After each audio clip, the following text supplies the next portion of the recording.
Hey, what is up everyone? Welcome back to our YouTube channel. So for today's video, I'm going to teach you how you can easily connect DHgate on Shopify. So all you have to do is head over to admin.shopify.com and make sure that you're logged into your seller account. So you have a bunch of options that can help you easily connect DHgate to Shopify, such as AutoDS and Importify. But both of these apps have paid subscription that you need before you can use their service. But if you don't want to pay for a subscription, you can easily just manually add products from DHgate to Shopify. It's more time consuming, more work, but you have more control.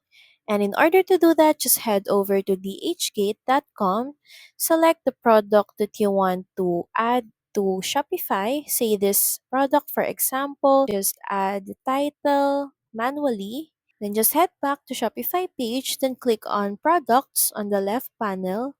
From here, just fill in all the necessary fields that we're going to copy from DHgate. So in the title, just paste by pressing Ctrl plus V, and even the description and all the other necessary fields. Then once done, just click on save. So that's pretty much it. Thank you very much for watching this video. I hope that you find this video helpful. And if you do, please don't forget to like, share, and subscribe to the channel. And I will see you again on the next one. Bye!